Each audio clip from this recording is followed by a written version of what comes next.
Meus queridos, que bênção! Estamos aqui para a nossa conferência da família.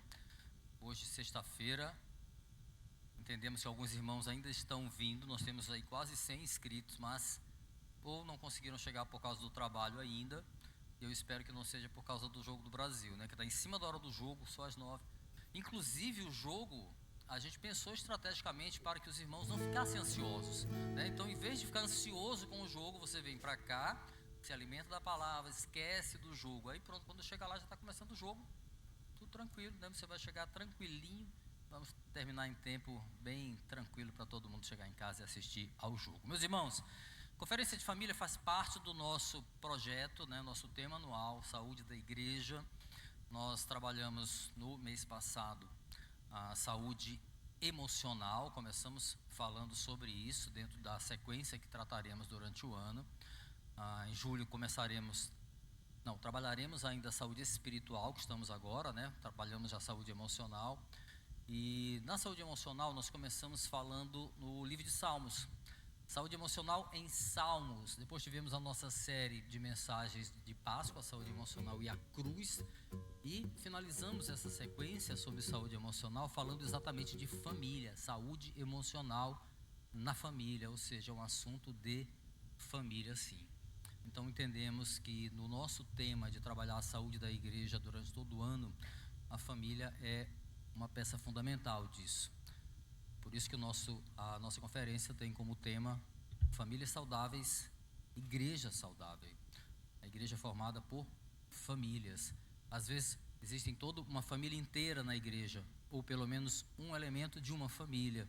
Pode ser um filho, um pai, uma esposa, e às vezes muitos familiares não estão na igreja. Então é importante que a gente esteja instruído, alimentado, preparados espiritualmente, emocionalmente, para lidar inclusive com as nossas famílias.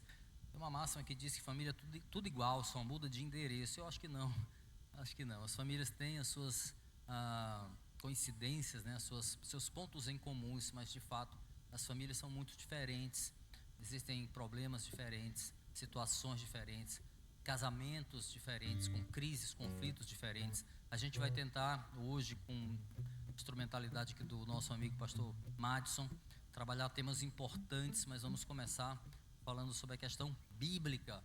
Então tem muita coisa importante que a gente tem que conversar aqui durante esses 2 dias de conferência. Então vamos começar hoje, primeira etapa, e amanhã tem mais 2 momentos, então você não pode perder nenhum instante. Vai acompanhar aí na sua apostila que você recebeu. O pastor Madison vai direcionar você durante a ministração e nós vamos ser com certeza abençoados. Quero dizer que os que estão aqui podem convidar pessoas. A gente tem ainda uma margem para receber amigos, para receber convidados. Podem convidar. O máximo que pode acontecer é um inscrito de última hora não receber a apostila. De última hora eu digo que seja em cima da hora, na hora da conferência, mas com certa antecedência a gente até providencia também esse material, tá bom? Vamos ficar de pé, meus irmãos. Nós vamos louvar ao Senhor já, mas antes vamos orar e agradecer ao Senhor por estarmos aqui.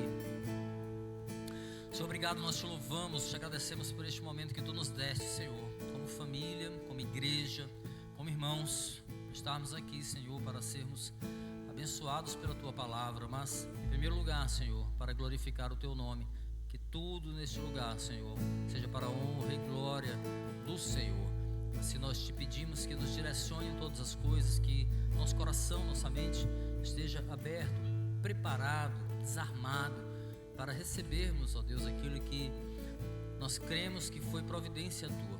Tu és um Deus de providência, um Deus que traz para nós aquilo que nós de fato necessitamos, e não subestimamos, ó Deus, a presença do Espírito em nós, nos direcionando para fazer essa conferência. Que seja um momento importante para a base, mas também para cada família aqui, Senhor, que congrega conosco na igreja. Abençoa, Senhor, o pastor Madison, a sua família, a Lely, seus filhos, em nome de Jesus. Guarda-os em ti, Senhor, abençoando seus ministérios, e que ele seja um instrumento, Senhor, de graça, de simplicidade, poder do teu Espírito, Senhor, e do teu Evangelho para nossas vidas. Assim nós te pedimos, te agradecemos, em nome de Jesus. Amém. Vamos adorar o Senhor.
Graça e a paz, boa noite, igreja.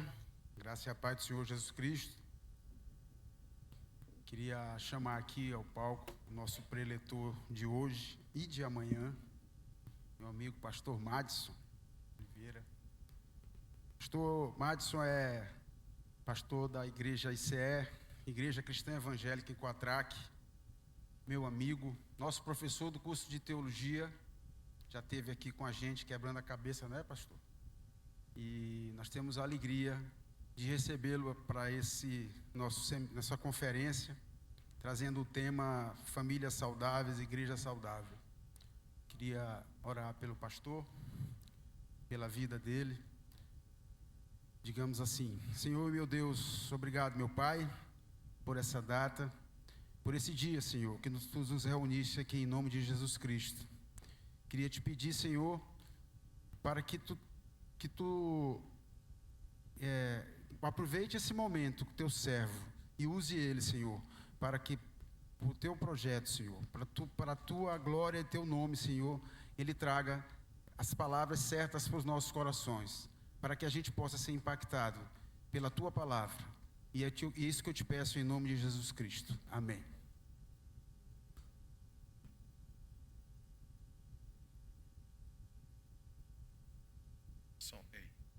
Queridos, boa noite a todos, graça e paz. Quero começar externando a minha alegria de poder estar com os irmãos nessa conferência, mesmo sabendo que o seu coração está um misto de ansiedade e já preparando aí para uma possível decepção, mas eu quero convidar você a prender a sua atenção comigo nos próximos minutos, para nós olharmos para o que é mais relevante do que um campeonato mundial, do que uma taça da Copa do Mundo ou a adrenalina do nosso jogador predileto ou não está em campo. Nós vamos falar sobre nossas famílias e eu te convido nesses 3 momentos que estaremos juntos, pensarmos biblicamente sobre esse assunto. Hoje pela noite, minha ideia é trabalhar com você fundamentos bíblicos para o casamento, e você vai já entender porque nós vamos começar por esse assunto. Amanhã, na parte da noite, na primeira palestra, eu pretendo trabalhar com você o assunto de criação de filhos como uma consequência que o Senhor pode dar a algumas famílias para cumprir o seu propósito. E à noite, há uma palavra específica para casais, de noivos e de casados. Falaremos sobre os principais inimigos do matrimônio. E nessa palestra da noite, eu vou juntar um pouco da minha experiência de mais de 10 anos aconselhando casais biblicamente e vou trazer para vocês tristes relatos, mas também um chamado bíblico para o seu arrependimento e para a sua busca por redenção de pecados que podem estragar casamentos e estragar relacionamentos. Mas eu quero começar te convidando hoje a pensar um pouquinho sobre o que a Bíblia fala sobre estar casado e por que ou não casarmos com as pessoas que nos relacionamos. Você não precisa ser um analista da sociedade ou do comportamento humano. Você não precisa ter PhD em psicologia. Você não precisa ser formado em ciências sociais, você não precisa ler os autores que falam sobre a contemporaneidade para perceber que todas as investidas do século XXI, final do século XX e início do século XXI, estão direcionando a uma reconfiguração da família, no aspecto legal, no aspecto jurídico, no aspecto psicológico ou até mesmo social. Existem influências e tendências a modificar o próprio conceito de família, o próprio conceito de casamento e de relação matrimonial. Todo esse movimento não é aleatório, esse movimento não é uma tentativa de melhorar a sociedade, mas faz parte de uma construção. E essa construção, ela tende a unicamente desconstruir pilares cristãos que sustentaram a sociedade ocidental. Então, tudo que nós temos como fundamentos históricos, tradicionais, dito por alguns como conservadores e cristãos, tem sido de forma intencional ressignificado pelo que nós chamamos de pós-modernidade para distanciar uma visão cristã de mundo. Então você tem novas religiões surgindo, algumas antigas religiões não cristãs ressurgindo, você tem ressignificação do indivíduo, dos relacionamentos, de tudo, intencionalmente para afastar o homem contemporâneo dos princípios bíblicos de vida. Isso faz parte de um projeto que não é humano. Isso faz parte de um projeto que a Bíblia chama de o projeto do príncipe deste século, cuja sua maior intenção é fazer com que esse mundo não se aproxime do seu Criador. Desde que ele foi expulso do reino dos céus, Satanás, que teve a conquista e o direito de reinar neste mundo machucado e quebrado pelo pecado, tenta fortalecer os seus princípios contra o princípio da palavra. E cada vitória, quando a sociedade promove, batendo palmas e recebendo com alegria as inovações que distanciam do evangelho o homem, mais Satanás avança em triunfo na sua obra. Por isso nós cristãos devemos sempre ter uma compreensão bíblica dos fatos. Mesmo que a maioria da população se incline para alguma questão que parece ser boa, inovadora, ou que traz alguma vantagem, nós precisamos olhar para a Escritura e nos posicionar a partir dela. E uma vez que a família tem sido o alvo de muitos ataques, os casamentos têm sido alvo de ataques, a criação de filhos tem sido ataques constantes e conflitantes com o Evangelho, nós vamos observar então que, começando a falar do casamento, precisamos ter uma visão bíblica sobre a família. Não adianta falar de criação de filhos, não adianta falar de velhice, não adianta falar de quando os filhos vão embora, se nós não começarmos do começo. A família começa com uma união matrimonial e por isso nós vamos olhar para a Escritura e ver o que ela fala sobre esse primeiro fundamento. É o meu desafio para hoje, em alguns minutos. Isso tudo porque, se você fizer uma pesquisa, e essa pesquisa não é minha, ela já foi feita há uns 5 anos, no centro de São Paulo, um pesquisador estava escrevendo sobre família e casamento, e ele fez uma seguinte pesquisa quantitativa: por que você se casou? E as pessoas deram respostas inúmeras e todo tipo de resposta apareceu nesse questionário. Mas o que ele percebeu é que muitas pessoas relataram que se casaram por afinidade, que significa que eu conheci alguém que gosta do mesmo estilo de música que eu gosto, que gosta do mesmo esporte, pratica o mesmo hobby e que por conta dessas aproximações nós nos demos muito bem e acabamos percebendo que fomos feitos um para o outro. Muitas pessoas casam porque têm afinidades e nós vamos perceber se isso sustenta um relacionamento, porque talvez você seja um desses que vai perceber que um dia as afinidades podem não ser tão próximas, tão congruentes. E o que sobra quando a afinidade não existe? Então, boa parte da população disse que casa por afinidade, mas uma outra parte apresentou uma posição mais madura, menos emocional sobre o casamento, olhando para o casamento como uma espécie de contrato. Eu tenho dinheiro, você tem dinheiro, eu tenho um futuro promissor, você também tem, nós somos inteligentes e, como diz um livro secular, casais inteligentes enriquecem juntos.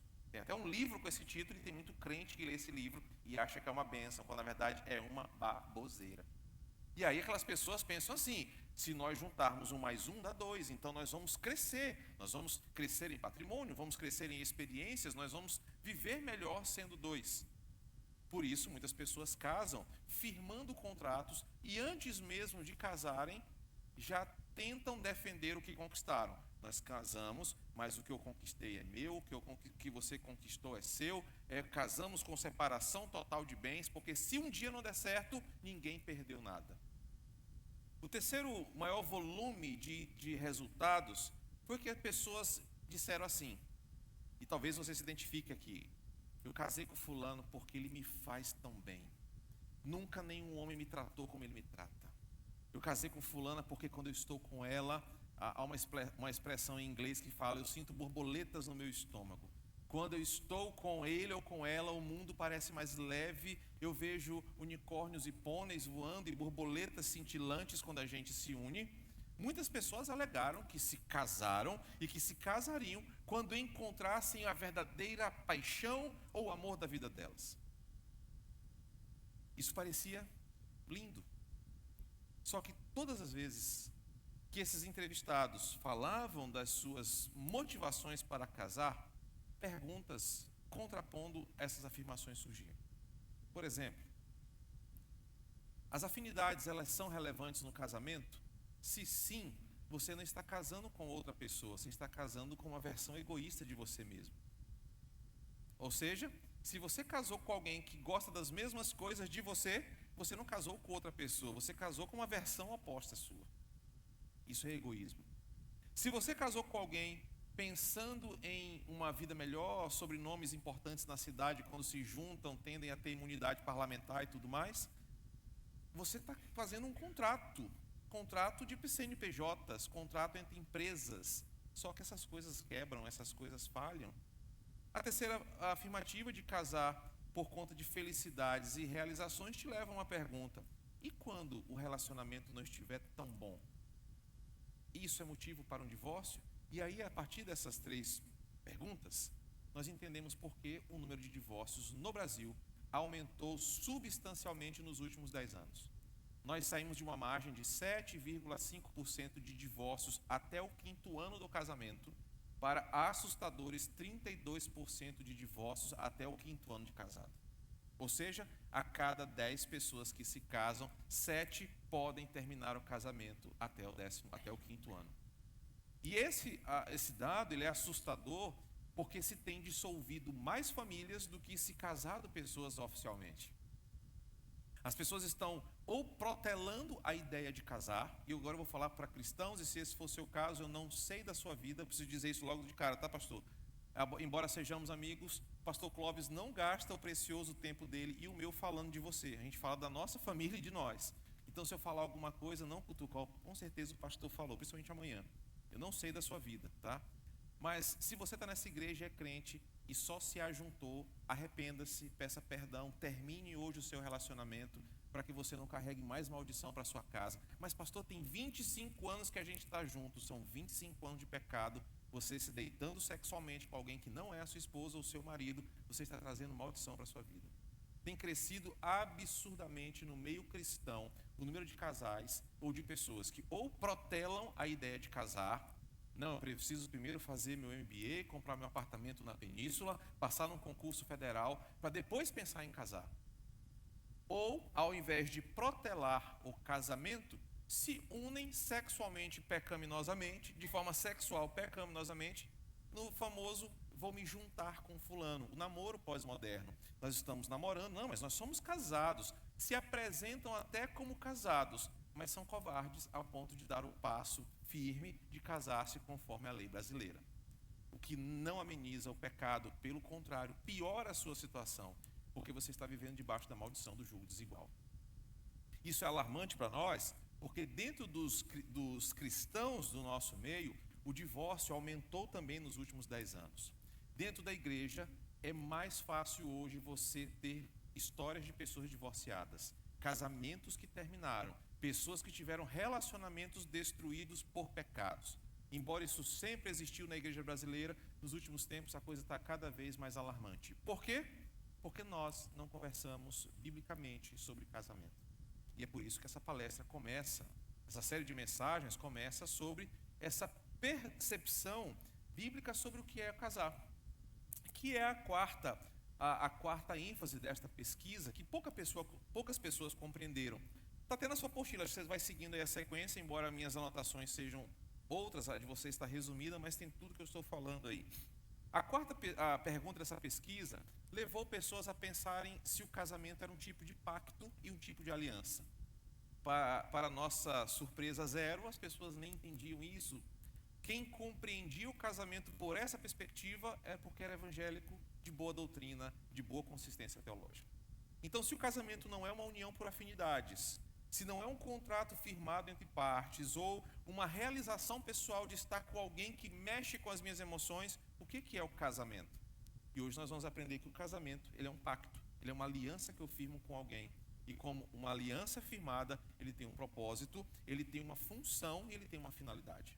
Assim como qualquer aliança ou pacto que foi firmado entre Deus e seu povo e é firmado entre partes, o casamento, biblicamente, tem essa visão. Ele é uma aliança entre duas pessoas diante de alguém que sela aquele pacto. Ele tem uma essência, ele tem uma finalidade e ele tem uma função.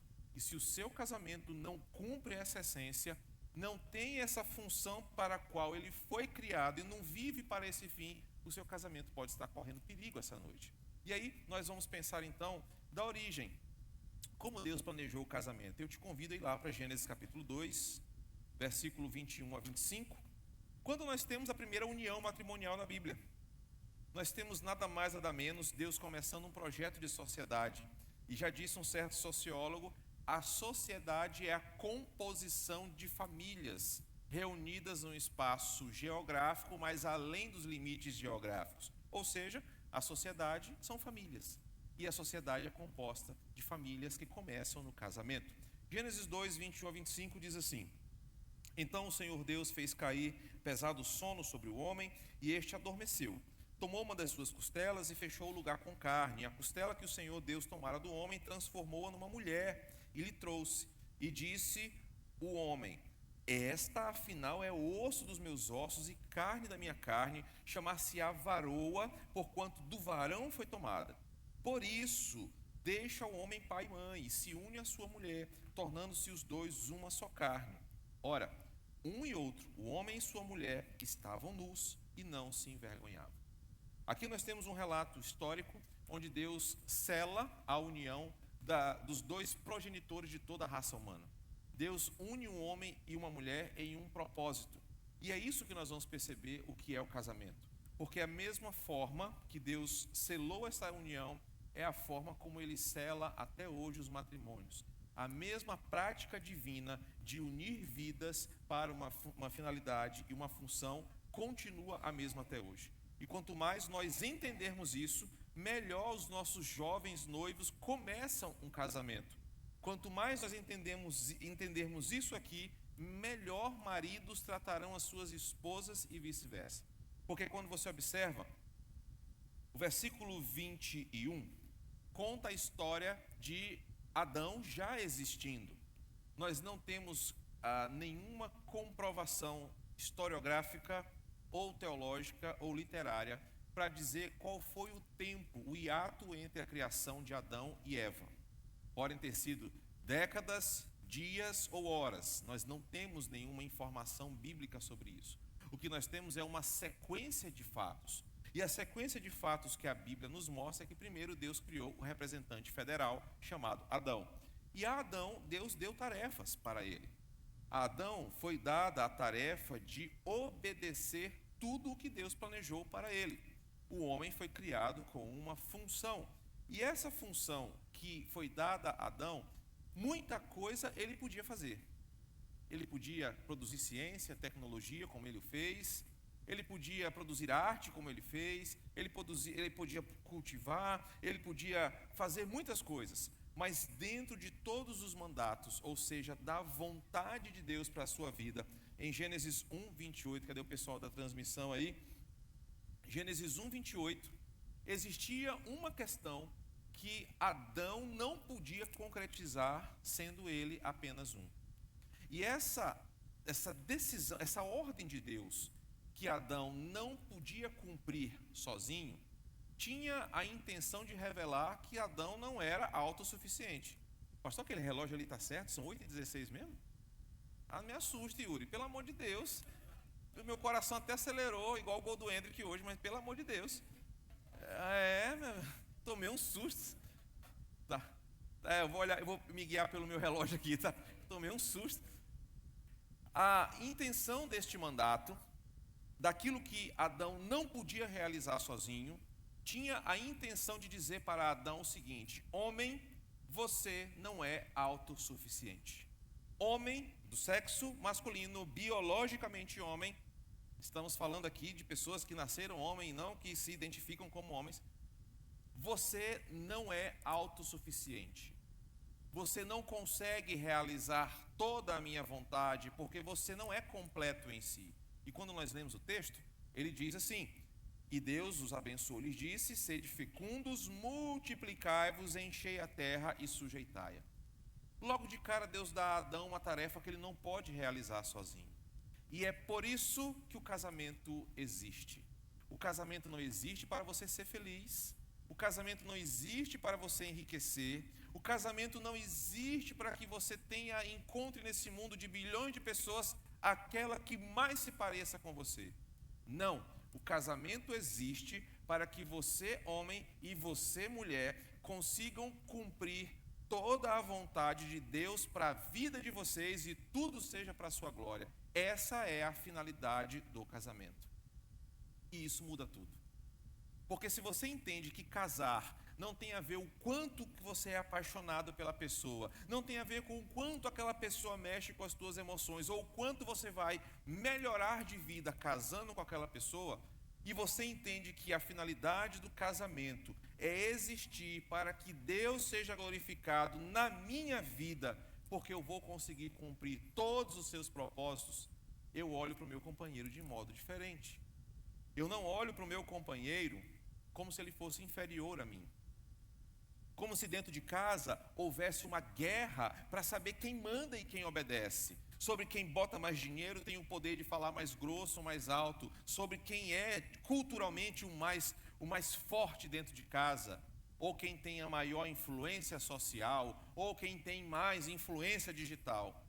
Quando nós entendemos que Deus nos abençoa com alguém, porque Ele teve misericórdia de nós e nos deu oportunidade, assim como deu a Adão, para que possamos cumprir toda a sua vontade em nossa vida, nós começamos a olhar para o nosso companheiro como uma equipe, como o verdadeiro conceito de submissão.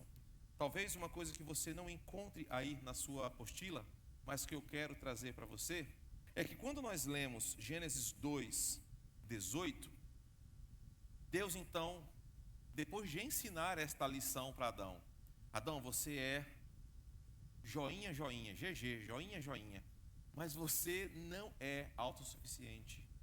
Você não consegue realizar toda a minha vontade, porque você precisa de um complemento. E Deus não fez isso. Uma desconstrução teológica aqui, porque muitas interpretações são do tipo, Deus saiu fazendo tudo, Gênesis 2:18, e no final ele olhou e falou, putz, esqueci de fazer uma companheira para Adão. Rapaz, estava ocupado, Adão, sabe como é que eu estou criando tudo? Não foi essa a ideia do texto. Muitas pessoas acham que a mulher foi criada para tapar um buraco. Do tipo, poxa, Adão olhou Leão e Leoa, ele olhou os casais lá e falou, pô, mas eu estou sozinho. Aí Deus, Adão, é verdade, cara, eu esqueci, não, calma aí, cara. Vou te dar uma anestesia aqui, versículo 21, tu vai dormir, vou fazer uma cirurgia aqui. A mulher não existiu, não foi criada para tapar um buraco na criação. Por isso é inconcebível você, homem, alimentar no seu casamento qualquer ideia sexista, quer seja ela cultural ou até mesmo infernal, que diminua sua companheira. Você, homem cristão que se diz crente, você não pode concordar com nenhum tipo de agenda sexista, ideológica, que olhe para a mulher que está do seu lado como se ela fosse uma subespécie, como se ela fosse menor do que você, independente do seu status social, independente da sua função na sociedade, a sua companheira, ela não é inferior a você. Porque esse era o ensinamento que Deus queria dar a Adão. Adão precisava sentir na pele que ele não era autossuficiente, que ele precisava de um complemento. O nome teológico disso é complementarismo na criação. Deus então, agora que Adão entende esse conceito, Deus dá esse discurso do versículo 18, não é bom que o homem esteja só. Far-lhe-ei uma auxiliadora que lhe seja idônea. A ideia da criação para o casamento, que vai acontecer em seguinte, começa da percepção de que se você é um homem crente, você pode ser muito feliz e abençoado vivendo solteiro. Ser solteiro não é um status espiritual menor de quem é casado. Eu vou falar isso amanhã, porque parece de uma forma de uma cultura evangélica errada que quem é casado evoluiu o seu status, evoluiu a sua espiritualidade, evoluiu a sua aura aí para ser alguém melhor. Não, não é verdade. Você pode ser tão abençoado quanto alguém casado sendo solteiro. Mas a percepção que nós temos no versículo 18 é que Deus, ensinando a Adão formas de cumprir toda a sua vontade com obediência e glória, Deus deu a ele uma auxiliadora. E aqui entra o conceito de submissão. Infelizmente, nós confundimos submissão com subordinação. E a visão que nos tem sido passada é que submissão é sinônimo de ser subordinado. Numa linguagem militar ou da arte marcial, a subordinação, ela significa fraqueza. O mais fraco deve obedecer o mais forte. O menos graduado tem que obedecer o mais graduado. Isso é subordinação, onde não há direito de revelia, onde não há espaço para desobediência, pois há uma hierarquia que manda para o mais fraco obedecer. Infelizmente, a nossa compreensão sobre submissão é muito mais voltada para a subordinação, porque a submissão, conforme a Bíblia ensina nos apóstolos, mas que é extraída dessa estrutura teológica, é que há uma missão e há partes envolvidas nessa missão, e um e outro são responsáveis pelo bom andamento desta missão. E a submissão bíblica, portanto, obrigado, meu irmão, que o pastor te promova a um cargo de diácono e que você tenha uma coroinha no Rei dos Céus. Já tem, né? Parte ele já tem, né? Ou as duas. A submissão bíblica significa que Deus une duas pessoas para um propósito ser cumprido, para um alvo ser alcançado, para uma meta ser conquistada. E o maior número de problemas nos casamentos, nos noivados, nos aconselhamentos que eu percebo ao longo desses muitos anos lidando com isso, é que os indivíduos não sabem qual é a sua missão e se casam, portanto, não sabendo o que são no reino de Deus, não sabendo quem são em Cristo. Quando se juntam, duas pessoas estão totalmente perdidas para o plano de Deus nas suas vidas. E não é o casamento que vai ajudar vocês, não é casar que vai resolver o problema de vocês. O problema dos casamentos começa antes dele, quando eu não sei, enquanto indivíduo salvo em Cristo, qual é a minha missão, qual é a finalidade da minha vida, para que eu fui criado. E aí por isso, tudo vai por água abaixo. Pastor, minha cabeça está só na Copa, estou pensando na escalação do Ancelotti, me deixa mais claro. Sabe por que você, namorado e namorada, independente se for jovem ou adulto, pratica sexo antes do casamento, mesmo sendo pecado? Sabe por que você, casado, flerta com mulheres na internet? Sabe por que você, mulher casada, não respeita o seu marido quando você está na academia, quando você está sozinha? Eu vou explicar por quê. Porque você não entende quem você é em Cristo antes de estar casado. Se um jovem que não é casado namora com uma jovem, e esse jovem entende que a vontade de Deus para a sua vida é a sua santificação, que o propósito dele existir é a glória de Deus, e ele conhece uma moça que entende que o seu objetivo de vida é a santidade, é viver para a glória de Deus, para pensar, esses dois vão se unir para pecar? Não vão. Esses dois vão se unir para se destruir? Não vão, porque ambos sabem, a nossa missão é a santidade. Eu vou te ajudar a ser santa e você vai me ajudar a ser santo. Mas sabe por que tem tanto escândalo sexual nas igrejas? Tantos jovens caem, porque ambos não sabem para que vivem. Ambos não sabem que vivem para a santidade. E quando se juntam, dão vazão aos desejos da carne, dão vazão às vozes do diabo e ambos se destroem. Por isso, irmãos, o casamento existe para que você cumpra a vontade de Deus na sua vida. E sabe qual é a vontade de Deus na sua vida, meu irmão? É que você viva de forma santa, que o seu sexo seja santo, que o seu relacionamento amoroso seja santo, que as tuas palavras sejam santas. E Deus foi tão misericordioso que decidiu te dar alguém. Agora veja como nós sofremos um grave problema aqui. Pessoas não são discipuladas, são imaturas, são carnais, e é o que eu mais vejo acontecer. Infelizmente é assim. Um carnal sempre derruba um espiritual. Dificilmente eu vejo o contrário. Aqui pode ser diferente, que é uma igreja santa, mas é sempre o contrário. É o carnal que derruba o espiritual. Por quê? Porque um tenta viver a vontade de Deus, mas o outro não está nem aí para nada e destrói uma vida que estava no altar. Então, quando nós começamos a pensar dessa forma, eu não sei se tem noivos aqui, pastor, mas você começa a pensar o seguinte: será que essa pessoa que está comigo, ela sabe para que ela existe? Ela vai me ajudar no meu projeto de vida com Deus? Quer manter minha santidade? Será que eu vejo nela qualidades, além do corpo, além da conta, além da profissão, que vão me ajudar no meu principal objetivo de vida, que é ser santo ao Senhor? Essa deveria ser a premissa para os nossos relacionamentos. Mas sabe o que a cultura brasileira ensina? Olha que mulher gostosa, eu vou namorar com ela. É isso que a gente vê. É isso que acontece dentro da igreja. E é por isso que você tem casamentos sendo destruídos. Quando a beleza passa, quando a afinidade passa, quando o dinheiro acaba, porque essas coisas não sustentam o relacionamento. E aí Eclesiastes 4 nos ensina como isso é importante. Se eu sei que a minha missão é ser santo, mas o meu companheiro está fraco, está capengando, ele não consegue. Eclesiastes 4 fala, é melhor serem dois do que um, porque quando um cai, o outro sustenta. Agora, que tragédia é quando o espiritual já está capenga e está com alguém carnal do seu lado. É só afundando na lama o pecado. Então, quando nós entendemos isso, é o primeiro ponto, você começa a olhar para o lado e falar assim, a pessoa que está comigo, você casado, você noivo, ela está comigo porque Deus teve muita misericórdia de mim. Ele me proporcionou alguém que vai me ajudar a chegar no céu. Irmão, e como é que você trata alguém que foi dado por Deus para você, para te ajudar a chegar no céu? É tratando mal? É tratando com indiferença? É tratando com adultério, com ignorância?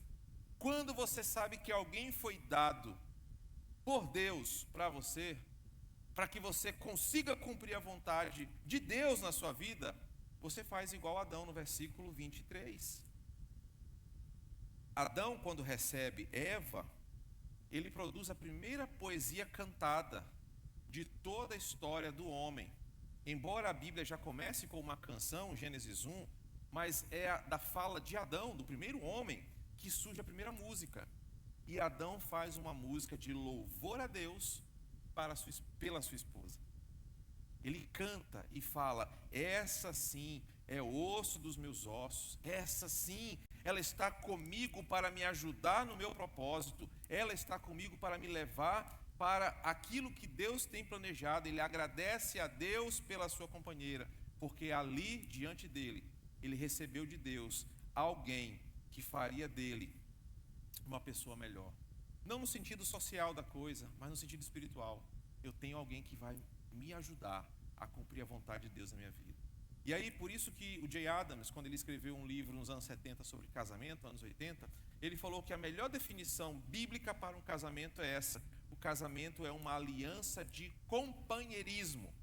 E entendendo o casamento com essa perspectiva, eu entendo alguns elementos fundamentais para um casamento. De forma direta, um casamento, quando ele é entendido com uma aliança de companheirismo, ele se torna atemporal. A companheira ou companheiro que Deus me deu, ele é um companheiro para a vida toda, mesmo diante de todas as transformações biológicas, sociais e tudo mais da vida. Eu tenho um companheiro e eu não tenho apenas um objeto que eu vou usar.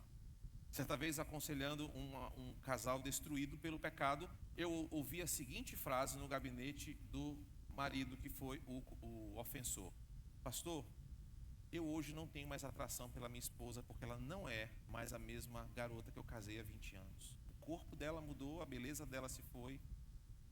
E ele falava aquilo para mim como se eu fosse, cara, realmente ela está derrubada, né, cara? Tá certo, você está certo em procurar uma amante. Mas olha a justificativa que ele deu para mim, para dizer o seguinte: pastor, eu só traí porque minha mulher mudou com o tempo. E veja que visão mesquinha, tacanha e pecaminosa. Ele esqueceu que a sua esposa tinha dado a ele 3 filhos maravilhosos. Ele esqueceu que ele mesmo não era o jovem lá dos anos 2000, 90, que casou com ela, que o tempo passou e que doenças vieram, que mudanças aconteceram. Mas, preciso te dizer, muitos homens traem as suas esposas porque casaram com elas novas e na sua cabeça elas têm que ficar do jeito como elas casaram.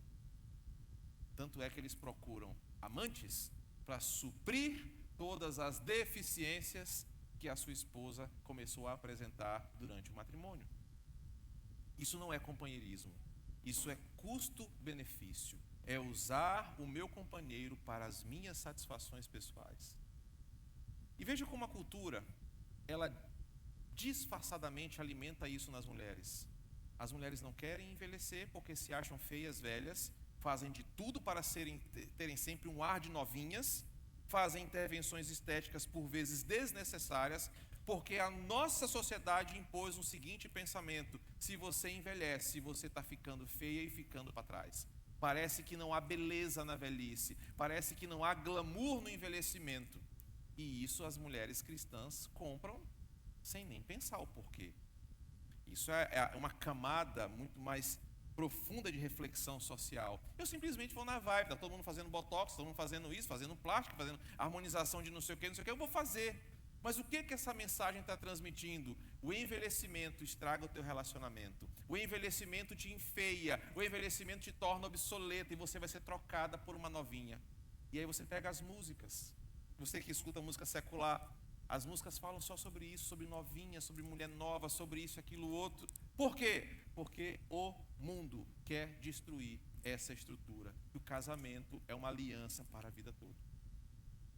Mas quando eu entendo esse motivo de Deus em juntar a primeira família, eu percebo que essa aliança de companheirismo implica na obediência e no cumprimento da vontade de Deus, no exercício do domínio pela propagação da raça, pela satisfação afetiva, sexual, funcional, e também porque Deus está resolvendo o problema da solidão no nosso coração. E aí, queridos, quando nós observamos isso, nós passamos a observar de forma diferente para a pessoa que está conosco. O casamento tem uma outra pintura para nós. Porque eu vou percebendo que aquilo que Eva representava para Adão deve ser um comportamento mantido por nós homens e mulheres até o dia de hoje. Porque o relato nos mostra que, versículos 22 e 23, quando Adão, é o ponto 4 da nossa reflexão aí. Quando Adão recebe Eva das mãos do Senhor, ele recebe um presente de Deus. E eu preciso fazer um destaque aqui. Na minha Bíblia, que é a nova tradução na linguagem do Quatraque, não tem, se liga, né? Pegou a visão, né? Estou escrevendo essa Bíblia, a linguagem do gueto, Southtown aqui, do subúrbio. Deus não está falando assim: Adão, cara, eu estou pensando em fazer uma mulher para ti. Tu gosta de loura, morena, baixinha, não dá muito trabalho, alta. Deus não foi perguntando as predileções para Adão. Ou muito menos, Deus fez o seguinte: Adão, eu vou criar uma de cada modelo aqui para ti, experimenta, vai curtindo aí.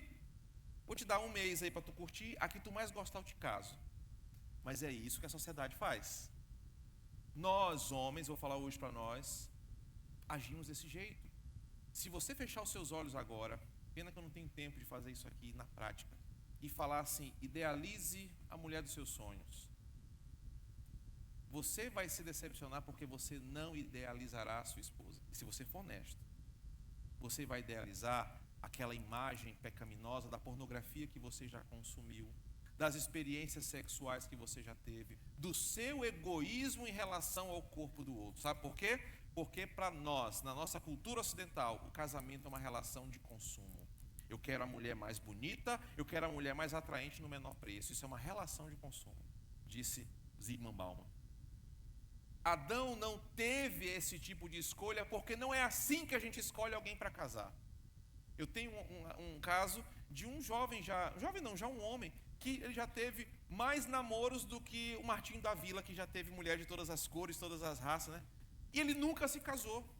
E aquilo estava estranho, porque o tempo passando e ele todo o tempo trocando de namorada, igual o pastor Clóvis troca de carro. Rapaz, não está dando certo. Não está dando certo. Pastor, eu ainda não achei a pessoa certa. E aí é aquela máxima: enquanto ele não acha certa, ele vai experimentando as erradas. É assim que os homens vivem hoje. Ou então é aquela ideia: eu vou procurar aquela que mais se identifica com o que eu quero. Sabe por que Deus não fez essas alternativas para Adão? Porque se Adão fosse escolher alguma, seria de acordo com o seu pecado, com a sua vontade, com o seu egoísmo. Mas muito ao contrário disso, Deus trouxe uma mulher pronta para Adão. E essa mulher que Deus trouxe pronta para Adão atendia totalmente tudo que Adão precisava para viver para a glória de Deus. É por isso que ele louva ao Senhor. Pastor, e o que isso quer dizer? Quer dizer o seguinte, irmão: a pessoa com quem você se casou, ela não é o que você idealizou. Porque se fosse do jeito que você idealizou, ela seria só um objeto para você. mas a pessoa que está com você, Deus a fez desse jeito, sendo quem ela é, porque dessa forma ela vai te ajudar a viver para a glória de Deus. E o que a gente faz quando a gente recebe um presente dessa magnitude? Sabendo que Deus foi tão cuidadoso conosco, que nos deu alguém do jeito dele, não do meu, mas sendo do jeito dele, é muito melhor, é muito mais gostoso, é muito mais profundo, porque vai me ajudar a ser alguém melhor. Eu louvo ao Senhor, eu agradeço a Deus todos os dias, eu canto de alegria pela pessoa que eu tenho ao meu lado. Agora, cadê você, marido, que é um ignorante dentro de casa? Elogia a porcaria do teu time, elogia teu carro, elogia tua moto, elogia teu chefe, mas não elogia tua esposa. Cadê você, marido, que ao longo dos anos deixa de dar à sua esposa palavras de apreço, de carinho, elogia tudo quanto é mulher na rua, elogia tudo quanto é homem na rua, mas não tem uma palavra doce para a companheira que Deus te deu por misericórdia em sua vida? Quando nós entendemos que Adão, ao receber Eva, ele entende que ele está recebendo de Deus uma dádiva, um presente, alguém que foi feito do jeito que Deus queria para a vida dele. A relação muda, independente de ser recém-casado ou ter 50 anos de casado. A palavra de apreço, a gratidão a Deus, a palavra de carinho, de gratidão, os elogios nunca se acabam, porque todos os dias, enquanto Deus te der a oportunidade de acordar com alguém ao seu lado, você vai lembrar: Deus me deu essa pessoa. Isso muda tudo. E aí é por isso que ele chama ela de varoa, entendendo que ela foi criada, preparada, feita para caminhar com ele. E isso nos leva ao quinto ponto da nossa preleção de hoje, que é o versículo 24. Porque diante dessa percepção, na minha Bíblia, o versículo 24 começa com uma conjunção de conexão, de causa. Por isso, na sua Bíblia com certeza deve ter, porque isso está no original. É uma consequência. Casamento é uma consequência dessa percepção. Sabe por que o pastor investe em curso pré-nupcial? Sabe por que o pastor investe em aconselhamento para noivos? Porque só pode casar depois de todos esses fundamentos já acontecerem. Não é porque você engravidou sua namorada, você tem que casar. Não é porque você já está com quase 40 e conheceu um cara na balada que você vai casar com esse presente de Deus. Não é assim que funciona. Você só vai entender o que é o casamento quando o versículo 18 até o 23 fizerem sentido no seu coração. O segredo de casamentos abençoados é quando o versículo 24 é uma consequência e não uma origem. O fato de casar, vou ser mais claro, é um passo que se dá com toda essa compreensão fortalecendo a minha vida.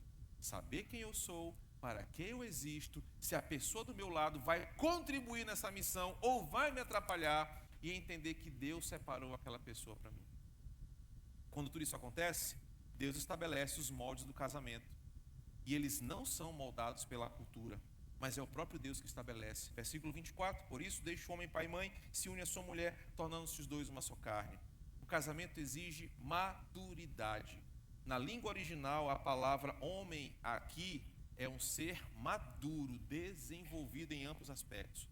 Deixa eu falar uma coisa para você que tem 19, 20 anos, está apaixonado, ou porque está pecando, porque está tendo sexo, ou porque está doido para sair de casa. Casamento não é brincar de casinha. Casamento não é para moleque. Casamento não é para menino que não sabe o que quer. Você com 19 anos não sabe nem direito o time que você torce. Você acha que você vai ficar casado a vida inteira com alguém? Casamento exige maturidade. É aquela ideia de acabou esse negócio de mamãe bota o meu, de mamãe passar manteiga no meu pão, de adoçar meu café. É a ideia de mudar, eu ser cuidado para ser um cuidador de alguém. Será que você com 19, 20 anos tem essa maturidade? Casamento exige que você entenda que você não está casando para ter uma empregada que te fornece tantas coisas, inclusive sexo a baixo custo. Não, eu vou casar porque eu vou ter comida pronta e ainda vou ter sexo à noite. Casamento não é isso. Casamento exige maturidade de entender. Eu estou assumindo a responsabilidade de cuidar de alguém. E amanhã nós vamos entender a extensão disso quando Deus dá filhos ao casal. Casamento exige fidelidade. O homem vai se unir à sua mulher e não à mulher dos outros. É o ponto que nós vamos falar amanhã à noite. O casamento exige um compromisso de fidelidade, ligado ao seguinte ponto: Deus me deu você, e me dando você, Ele me ensina contentamento, Ele me ensina obediência, e Ele me ensina a não cobiçar o que não é meu. Quando nós falarmos amanhã sobre adultério, você vai entender muito isso. Por que que Deus odeia o adultério? Por que que Deus mesmo, Ele foi vítima do adultério, e Ele expressa isso nos textos dos profetas. Deus odeia o adultério, porque é zombar daquilo que Deus te deu, perdão. Casamento exige cumplicidade, harmonia e amor, e isso é uma construção, até mesmo no português dá para ver isso. Deixa, une, mas é tornando-se. Isso significa que quanto mais tempo casado, melhor é o seu relacionamento. Por isso, o casamento é uma construção. Eu sei que aqui tem muito atleta, né, que está nessa vibe de correr, de tomar monjaro, emagrecer e correr. É uma maratona que você corre lentamente para chegar mais longe. Não é um tiro de 100 metros, porque à medida que você continua investindo no seu casamento, quanto mais tempo passa, mais você se torna uma só carne com o outro, mais você desenvolve harmonia, cumplicidade e amor. Nunca será o bastante estar casado. Quanto mais tempo, melhor. Por isso os casais com mais tempo de casados na igreja deveriam assumir uma posição de ensino para os casais mais jovens. Os casais com mais experiência, que enfrentaram muitas coisas dessa vida fora do paraíso, às vezes a perda de um filho, às vezes a própria mancha de um pecado que estragou a felicidade, coisas boas, coisas ruins, mas que permaneceram casados, deveriam ser os professores das classes de nosso fundamento para o casamento. Porque esses se tornam uma só carne todos os dias quando decidem permanecer juntos. Não é o sexo que vai te fazer essa história de casamento espiritual porque teve relação sexual. Deixa isso lá para aquela baby do Brasil, deixa ela com essas ideias dela daí. O que a Bíblia ensina é que uma só carne é uma caminhada conjunta todos os dias, quando marido e mulher entendem que o casamento é um projeto para a vida toda. E diante disso, nós temos aí o último ponto, que é a consequência disso tudo. Quando você percebe que essa estrutura toda é respeitada, é compreendida, é vivida na pele, o homem e sua mulher estavam nus e não se envergonharam. E a compreensão bíblica dessa nudez não é apenas física. Nós nem sabemos se aqui de fato era uma nudez somente física.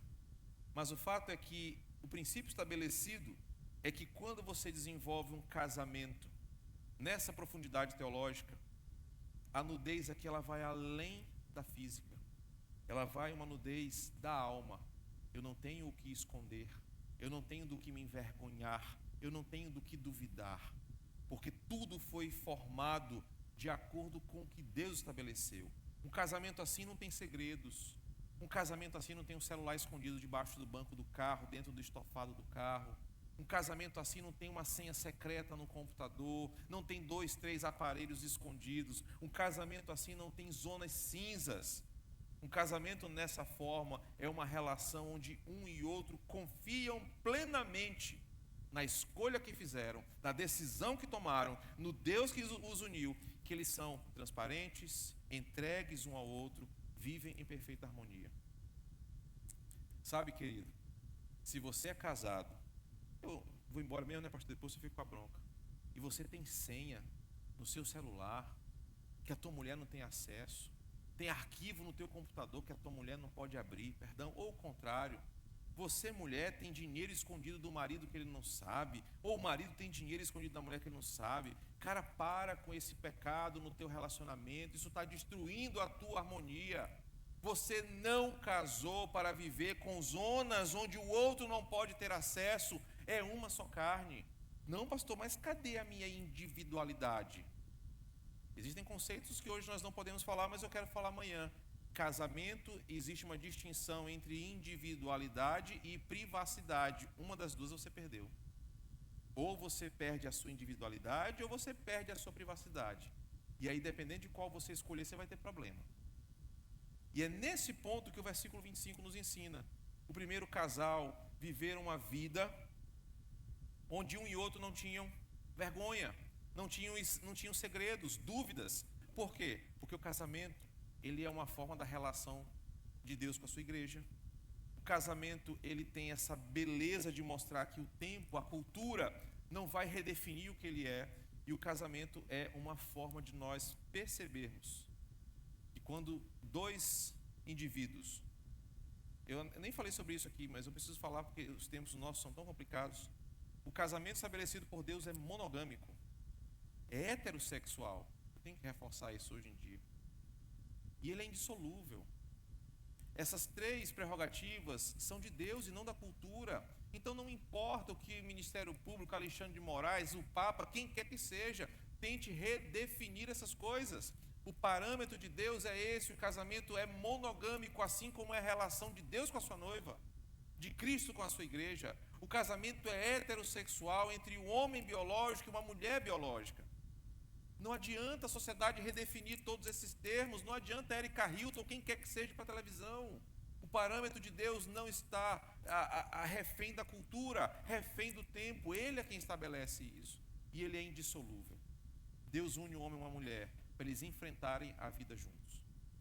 Só que o pecado, às vezes, do egoísmo, a falta de uma compreensão do que é estar casado, coloca nosso casamento a perder. Quem já passou por um divórcio, só terminou seu casamento porque começou o casamento errado. Começou seu casamento fundamentado em bases que não suportaram as intempéries da vida aqui. E qual é o propósito de Deus para nós hoje? É que diante de toda essa compreensão teológica, você vai para casa com dois sentimentos. O primeiro deles é: Senhor, eu quero te louvar pela pessoa que está comigo. Porque do seu lado, você tem esse sim, não é o Enzo, o presente de Deus, não, esse é o de verdade. Você tem um presente de Deus com você. Alguém que Deus te deu, para que você possa cumprir a vontade dele na sua vida. Esse é o primeiro sentimento. O segundo é: eu devo valorizar mais quem eu estou casado. Eu devo valorizar mais a minha esposa. Eu devo valorizar mais o meu marido. Porque o casamento não é sobre como eu estou me sentindo, é sobre o que Deus tem planejado para nós. Que essas reflexões nos levem para casa hoje à noite e nos façam pensar na grandeza desse projeto que é a família. Falamos hoje sobre o começo, casamento, a união de um homem e uma mulher. E quando Deus abençoa esta união com filhos, nós vamos ver o que isso exige de nós amanhã na nossa segunda preleção. O pastor vai falar um pouquinho mais. Eu quero só te convidar a orar. Enquanto o pastor pode vir para cá, a gente vai orar. Vai ter perguntas, né? Tá. Dá tempo? Estou preocupado com... Já está lá no aquecimento, então vamos lá. Senhor, que o nosso coração hoje tenha sido impactado pela Tua Palavra. Que ela seja um instrumento do Senhor para direcionar a forma como nós olhamos para quem nós juramos amor, juramos fidelidade no altar. Ó Deus, e que no nome do Teu Filho amado Jesus, essa conferência tem um impacto direto nos casamentos aqui da base. Os maridos e esposas, não de posse do meu argumento, da minha oratória, mas da Tua Palavra, entendam a beleza e a responsabilidade do que é estar casado. E que relacionamentos hoje sejam curados, que relacionamentos hoje sejam redefinidos biblicamente, e que as pessoas que estão aqui comigo hoje, onde quer que essa pregação chegar um dia, elas entendam que o Senhor tem um grande projeto, e Ele começa em Cristo, na glória, e alcança o nosso casamento. Então nos ajuda a pensar isso de forma bíblica. Em nome de Jesus, Pai, oramos. Amém. Pastor, você pode direcionar aí. O microfone não está aqui não. O Márcio botou no bolso, eu vi ele botando no bolso e saindo. Cadê? Não vem mais, Márcio.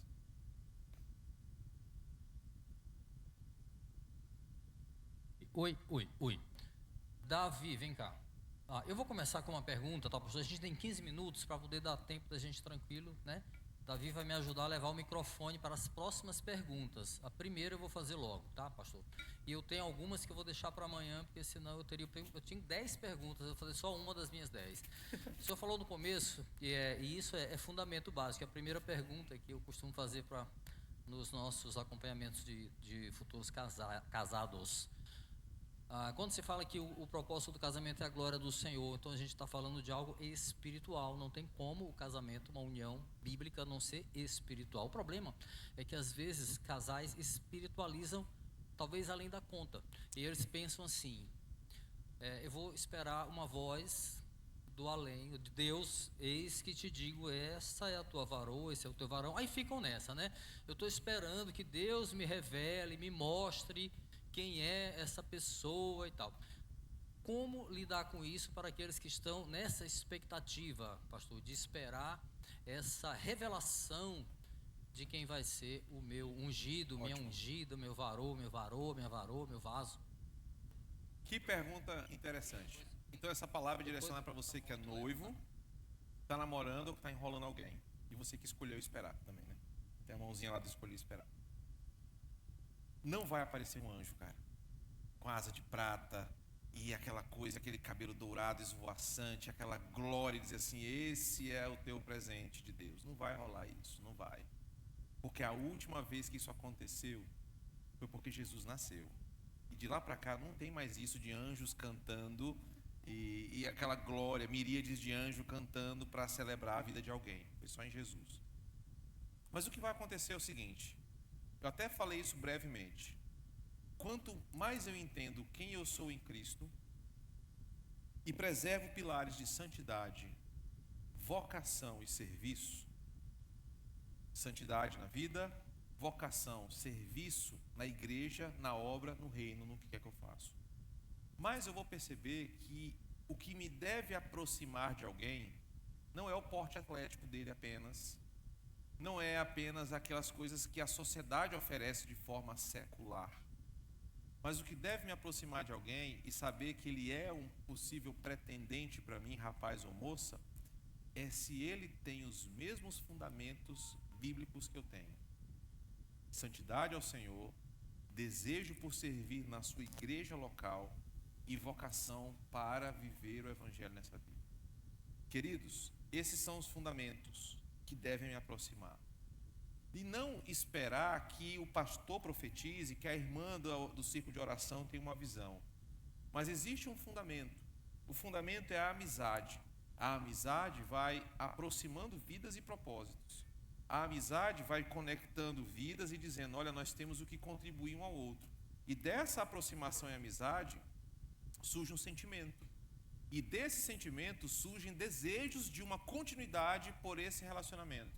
Então você que é noivo, que é noiva, você que está namorando, não adianta vocês, eu posso falar muito, mas eu vou ser muito objetivo. Não é estabelecer metas, nós vamos comprar nosso apartamento para casar. Nós vamos fazer isso primeiro para casar. Porque você pode estar perdendo tempo e abrindo brechas para pecados. No Ocidente, namoro leva à intimidade. É inevitável que o namoro leve à intimidade. E essa intimidade também é sexual. Ou seja, quanto mais tempo você namora, mais você vai correr o risco de pecar sexualmente. Por isso, todo cristão que se entende já numa fase da vida madura, que quer um relacionamento, tem que entender que não é para ficar esticando a coisa esperando um sinal. É tendo aquela convicção de quem eu sou e alguém que tem andado comigo, demonstrado. Amanhã vamos falar sobre isso. Respeito, cuidado, apreço, dedicação. E são os princípios de Cantares.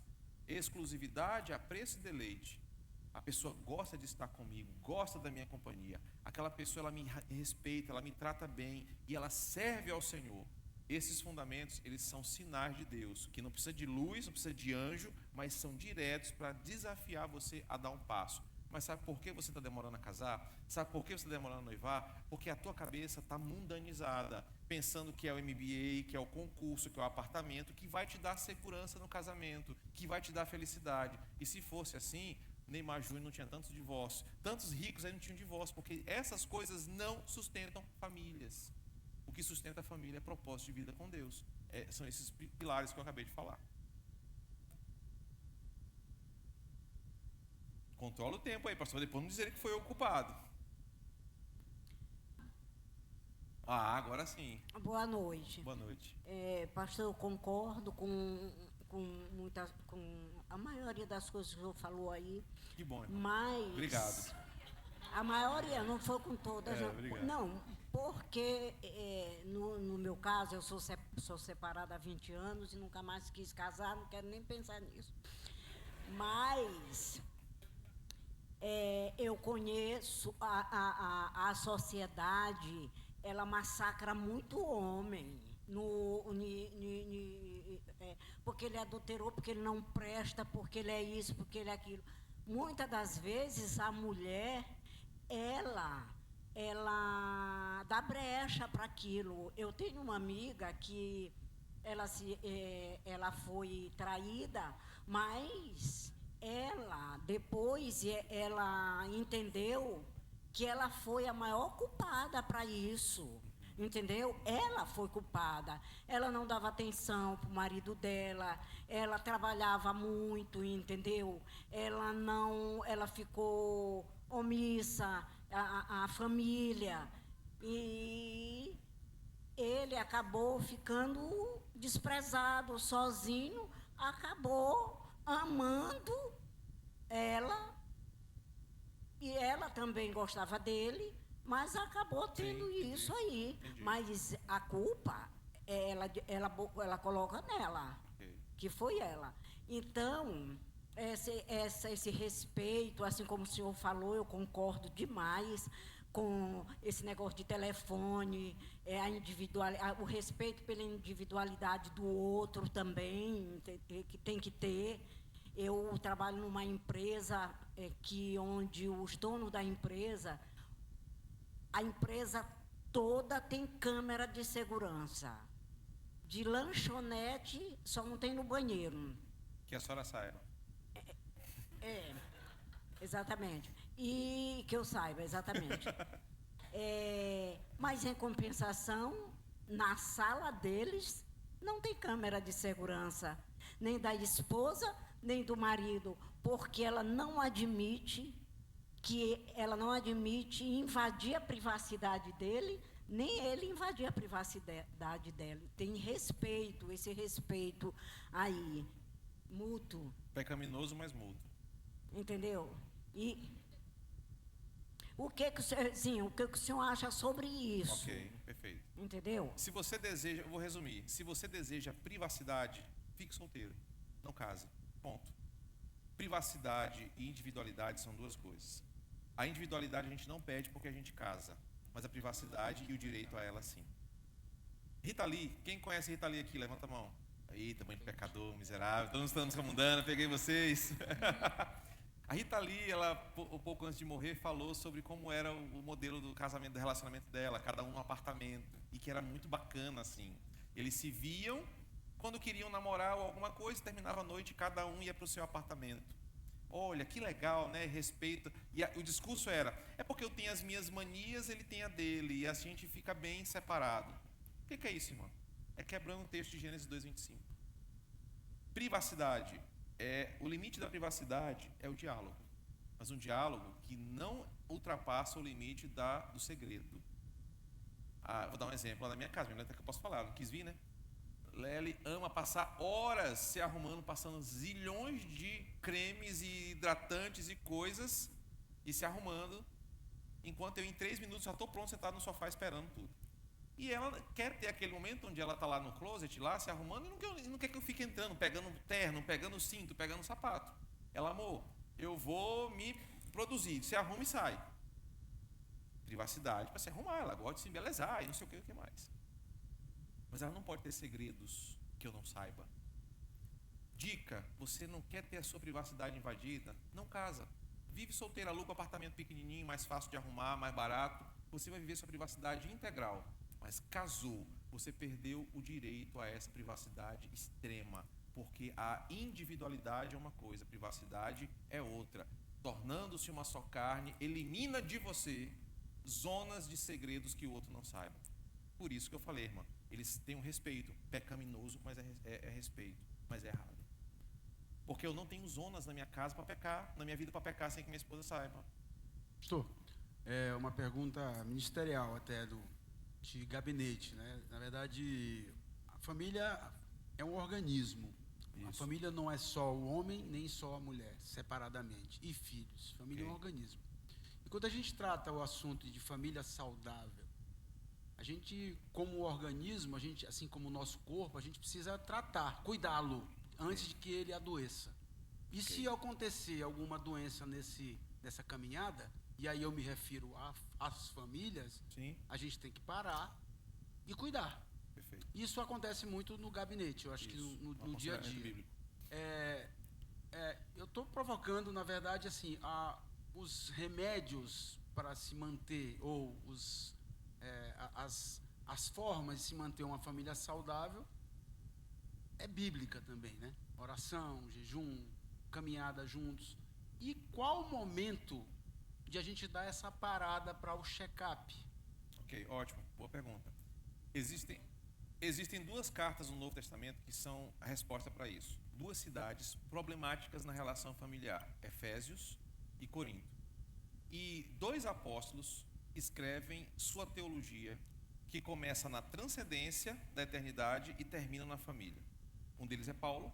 Você pega a carta aos Efésios, ela começa com uma transcendência teológica. Estavam mortos, eleição, depravação total.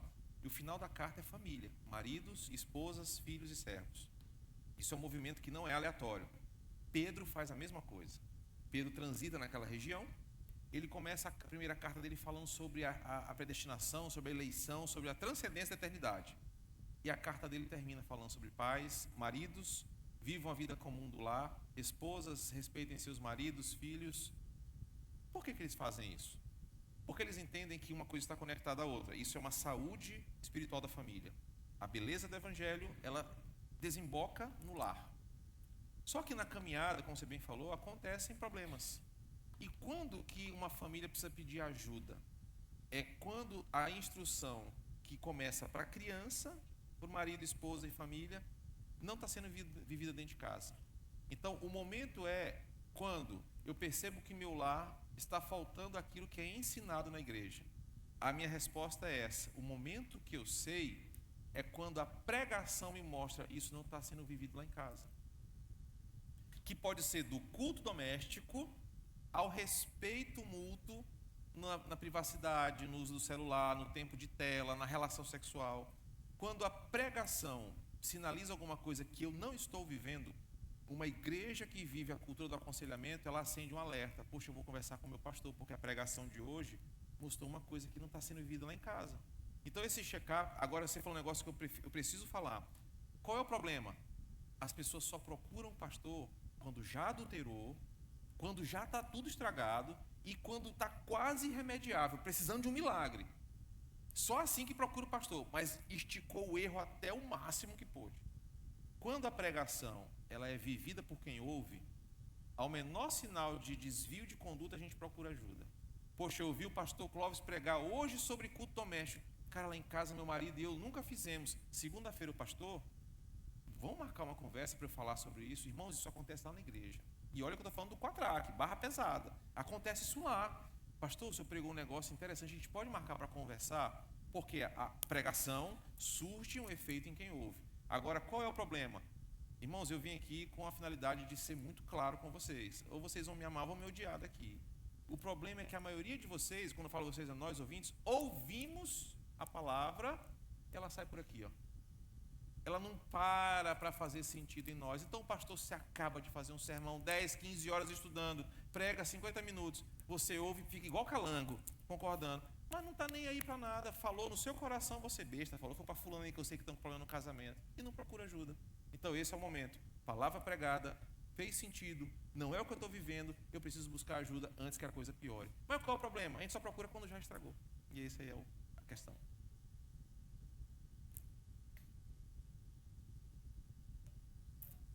Se você chegar cedo amanhã, tem mais, né? Falei. Eita, só porque eu cheguei atrasada. Então, pessoal, deixa eu falar.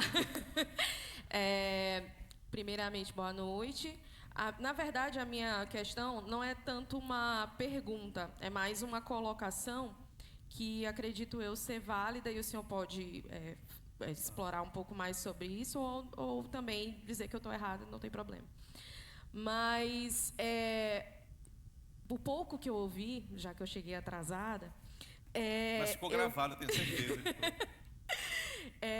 O pouco que eu ouvi me fez pensar também que a palavra que foi muito bem ministrada, ela é principalmente voltada para nós irmãos aqui da igreja, que somos casados, estamos procurando alguém que eu no caso não, né, as pessoas que ainda não são casadas, mas que já vivem o evangelho dentro de casa e que em momentos escorregam e tudo mais.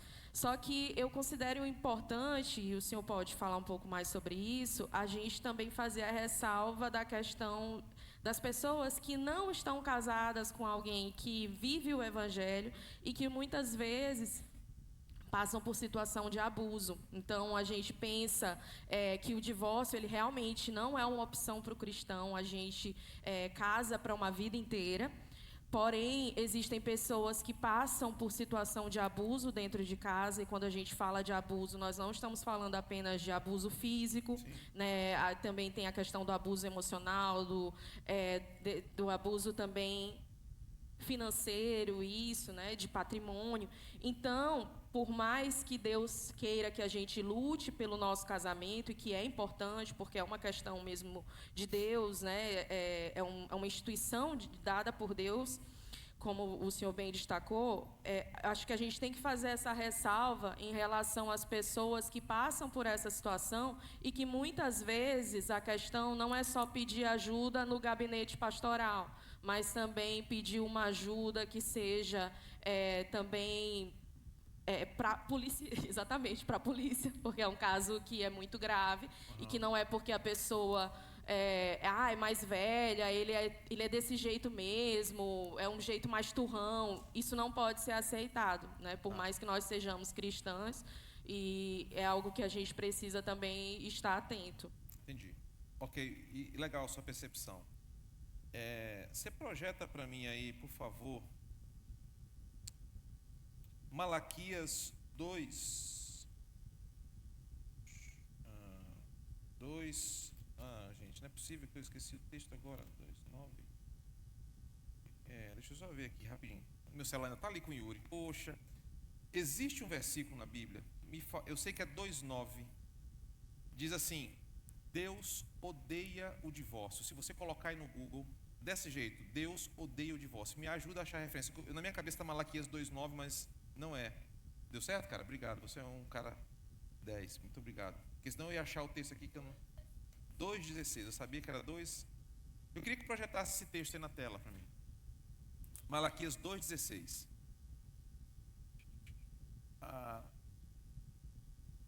Qualquer versão, pode ser qualquer versão. Ele vai falar só trocar repúdio por divórcio. Não existe nenhum tipo de divórcio, nenhum, mesmo quando há medidas protetivas, cautelares, de abuso de qualquer natureza, que Deus fala assim: não, mas nesse caso aí eu tive que apoiar. Nós, cristãos, devemos ter isso em mente. Mas isso não quer dizer que diante dessas circunstâncias não haja uma legitimidade, desde a lei mosaica, em proteção à vítima. Diante dos códigos mais antigos, o Código de Hammurabi, o Código de Nuzi, que vem antes do Código Mosaico, nenhum deles dava proteção à vítima. A mulher morria, chamado crime de honra, e isso era validado pela sociedade. Até no Nordeste brasileiro isso era comum até um tempo atrás. O cara matou a mulher porque traiu, é crime de honra, e era aceito, e ainda é culturalmente aceito. A lei mosaica é a primeira que protege a vítima e a mulher. Levítico.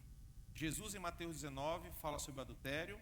Em Mateus capítulo 5 fala sobre o divórcio, sobre a carta de divórcio. Paulo em Coríntios 7 fala das duas circunstâncias do divórcio, dadas as seguintes medidas. A primeira delas é o adultério, e amanhã você vai entender por quê. Deus odeia o divórcio. Não é porque a irmã da igreja apanhava do marido todos os dias, que ela se divorciou e Deus, não, mas esse divórcio aí Deus apoiou. Não, ele não apoiou, ele continuou odiando. O tempo verbal é presente contínuo. Deus nunca vai mudar essa ideia. Mas quando um marido ou uma esposa, na interpretação mosaica, na interpretação de Jesus e na interpretação de Paulo, deixa de cumprir a sua função marital, ele deixou de ser marido e deixou de ser mulher. E passou a ser o quê? Um abusador, passou a ser um violento cônjuge, um opressor, a exemplo de Faraó. Por isso, nessa ausência de função marital, o apóstolo Paulo fala sobre a permissão para o divórcio. Então, se o marido, que deveria cuidar, amar e proteger, passa a abusar e bater, ele deixa de ser marido. há uma legitimidade em cuidado com a vítima para um divórcio. Mas Deus apoia esse divórcio? Deus vai abençoar esse divórcio? Não vai, ele continua odiando. Mas em proteção à vítima, e Jesus é muito claro, por isso que ele é o nosso Deus, por conta da dureza do coração é que essas coisas acontecem. Agora eu vou te levar, eu respondi a tua pergunta do seguinte: sim, existe uma brecha na lei mosaica, que não é o que Deus quer, Deus continua odiando, mas é em proteção à vítima, onde Deus protege a vítima. E não é só Maria da Penha, é homem e mulher, tá? Agora existe uma outra perspectiva. E quando uma jovem da igreja ouve desde a sua infância que Deus não apoia julgo desigual, que Deus não vai abençoar um casamento assim, mas ela fala: não, pastor, mas com ele é diferente, ele respeita os pais, ele é um bom menino, só falta ele se converter, pastor. Minha irmã, quantas vezes eu não ouvi isso? Pastor, ele vai se converter, só falta isso, e casa. E aí o marido se torna tudo isso que ele falou. É consequência ou não do pecado? O que a gente faz com o pecado? A gente pede perdão a Deus e suporta as consequências. É por isso que em Coríntios 7, Paulo fala o seguinte: se você, mulher crente, é casada com um homem não crente, você não pode separar, a não ser que ele vá embora. Ah, pastor, mas aí é difícil, eu vou morrer, né? Eu posso morrer, apanhar, um crime e tal, feminicídio. Pode, mas não é consequência do pecado. Aí você vai cobrir um pecado com outro. Então são linhas muito tênues. Você tem atualmente 3 interpretações sobre essa questão do divórcio no meio dos crentes. A primeira corrente é que não aceita divórcio em possibilidade nenhuma, por conta desse texto que eu coloquei. A segunda é a que defende a ideia de que dentro dessa prerrogativa bíblica do adultério e da incapacidade, existe um termo, da incapacidade marital, minha cabeça já está, do deslocamento da função marital, você tem a permissão apostólica para o divórcio. E o terceiro é que o divórcio pode ser dado a qualquer custo. E eu, juntamente, não só eu, mas eu, John MacArthur, a maioria dos conselheiros bíblicos entende o seguinte: Deus odeia o divórcio em qualquer circunstância, mas Deus sempre protege o mais fraco. Isso é desde o Antigo Testamento. Em proteção ao mais fraco, Deus traz leis que protegem o mais fraco, mesmo sendo contrário à sua vontade. E é por isso que em algumas situações o divórcio ele é legitimado, mas não abençoado. E por fim, quando há uma situação como essa, consequência de pecado, Paulo chama esse tipo de casamento de prisão. E é por isso que eu converso muito com jovens, cara, um crente e um não crente não casa, ele se aprisiona. Tem prisões que são aquela tipo do Bolsonaro, que é num lugar bacana, num apartamento, e tem umas que é igual pedrinhas. O tipo de prisão é prisão do mesmo jeito. Muitas meninas e muitos rapazes casam com não crentes achando que com eles vai ser diferente, e não vai ser. Mais cedo ou mais tarde a conta dele. A gente vai falar mais disso amanhã. A bateria acabou. Olha aí, deu certinho, a bateria acabou. Não, vai te embora. Meus Obrigado, irmãos, irmão, Deus te abençoe. pastor Madison, que bênção. Amanhã a gente tem que começar no horário para poder ter mais perguntas e respostas também. Eu tenho muitas perguntas também. E olha só, quem achava que, não vou na sexta-feira porque o sorteio é só no sábado, se enganou. Nós vamos abençoar quem está aqui hoje, fez esforço, e a gente vai fazer um sorteio rapidinho, tá? Eu quero chamar um voluntário para ficar aqui para fazer a auditoria. Voluntário. Agora, gente, alguém levanta e vem aqui, por favor. Qualquer pessoa. Pronto. Cadê o sorteio? Pode começar. Sim, queridos. Olha, hoje nós vamos sortear 5 dos brindes que vieram da Maracanã Pneus, tá? São kits de ferramenta. É o mesmo do Ayrton Senna. Esse boné aqui é o chapéu boné que é o mesmo do Ayrton Senna. Olha aí, pessoal. E tem um kit de ferramentas, tem umas coisas bem legais aqui, tá? Nós vamos sortear também um dos vouchers da Pão de Ló, 2 quilos de bolo, meu amor. Olha só, arrasou. E vamos sortear 2 camisas Artifé. Uhul! 2 camisas Artifé. E hoje, amanhã tem mais. E bolo Pão de Ló. Vamos lá, que o pessoal está querendo ir embora, né? Então, cadê o... Não, você vai entregar. Marina, é auditoria aqui. Primeiro número, rápido. Kit Maracanã. 13. Marina, 13. Tatiana Amélia. Próximo